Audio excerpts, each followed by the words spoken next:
সমাজ গঠনে ছাত্রছাত্রীদের ভূমিকা অপরিসীম বললেন মেয়র দীপক মজুমদার।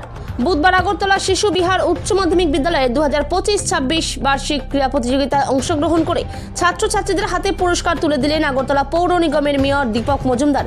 উপস্থিত আগরতলার 7 রামনগর বিধানসভা কেন্দ্রের বিজেপি মণ্ডল সভাপতি অমিতাভ ভট্টাচার্য সহ বিদ্যালয়ের প্রধান শিক্ষক, সকল শিক্ষক শিক্ষিকা সহ ছাত্রছাত্রীরা।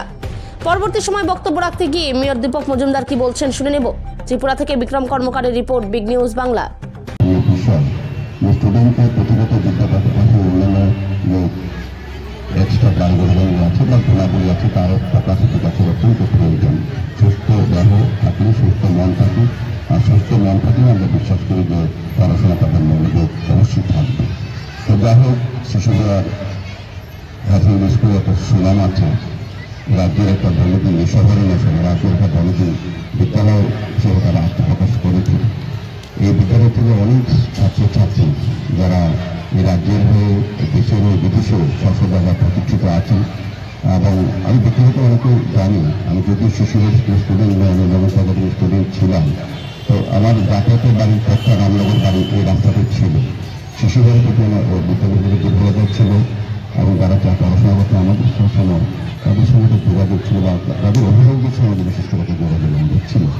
তো শিশুদের বিষয়ে বলার অপেক্ষা রাখে না, রাজ্যের সমস্ত অংশের মানুষ, বিশেষ করে স্টুডেন্ট এবং যারা অভিভাবকরা আছেন, আমার যতটুকু জানা আছে যে এখন আমাদের সরকার, আমাদের কেন্দ্রীয় সরকারের কেন্দ্রীয় শিক্ষানীতি সভাতে বা আমাদের রাজ্য সরকারের বিশেষ কিছু কর্মসূচি বা প্রজেক্টের মাধ্যমে ছাত্রছাত্রীদের শিক্ষিত করা, সুশিক্ষিত করা বা তাদের ব্যবস্থা করা শিক্ষার ক্ষেত্রে অনেকটা এগিয়েছে। আগে এই রাজ্যের শিক্ষা ব্যবস্থা কতটা ছিল, আপনাদের অভিজ্ঞতা যারা মঞ্চে আছেন এবং যারা অভিভাবকরা আছেন তাদের, আমরা একজন স্টুডেন্ট ছিলাম, আমরা ওনারা একাডেমি মেডিকেলতে পড়াশোনা করেছি। তো তখনও পড়াশোনা আর এখনও পড়াশোনা, যারা শিক্ষা গ্রহণ করেন এবং যারা শিক্ষা দান করেন, একটা বিশেষ জায়গা তৈরি হয়েছে, পরিবহনের মতো উন্নতি হয়েছে, শিক্ষা ব্যবস্থা আমিও পরিবর্তন হয়েছে, গুণগত মান পরিবর্তন হয়েছে। কাজে এখন যারা শিক্ষা গ্রহণ করেন তাদের পক্ষে শিক্ষা গ্রহণ করাটা অনেক বেশি সহজ হয়েছে। আগে এই ধরনের সুন্দর বিদ্যালয় পরিকাঠামো বা ব্যবস্থা ছিল না, বলবো পড়াশোনা মহল ছিল না সময়।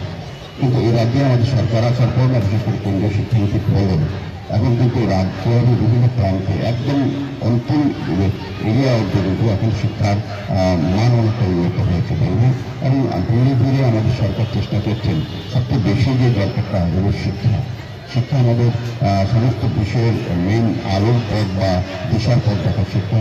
শিক্ষা থাকলেই আমরা সুস্থ সুন্দর নাগরিক হতে পারবো। প্রতিগত বিদ্যালয়ে আমরা অনেকটাই এগিয়ে যাচ্ছি, প্রতিটি বিদ্যালয়ে এখন ভালোভাবে পড়াশোনা, এখন কমন সিলেবাস এবং কমন সমস্ত ব্যবস্থা এরকম না যে শিশুদের স্কুলের স্টুডেন্ট ছাত্র জানবে আর সাধারণ জনবর্গ আছে সে স্টুডেন্ট বা শিক্ষকরা সেভাবে করাবেন না, সেটা এরকম না। কিন্তু পরিবেশ পরিমণ্ডল লাগে শিশুদের শুরু থেকে তাদের যে পরিকাঠামো। আমি ইংলিশ মিডিয়াম স্কুল এখন আমাদের দেখেছি যে বিদ্যাজ্যোতি স্কুল 100টা এখন আরও কয়েকটি আমাদের অপেক্ষা আছে। এখন ইংলিশ মিডিয়াম স্কুল অনেকগুলি হয়েছে, সরকারি এবং বেসরকারি। কিন্তু শিশুরা প্রথম থেকেই এই ব্যবস্থাপনা ছিল। আগে যারা শিশুদের এডমিশন নিতেন বা পড়াশোনার সুযোগ পেতেন, তার অভিভাবক এবং স্টুডেন্টরা গর্ববোধ করত যে শিশুদের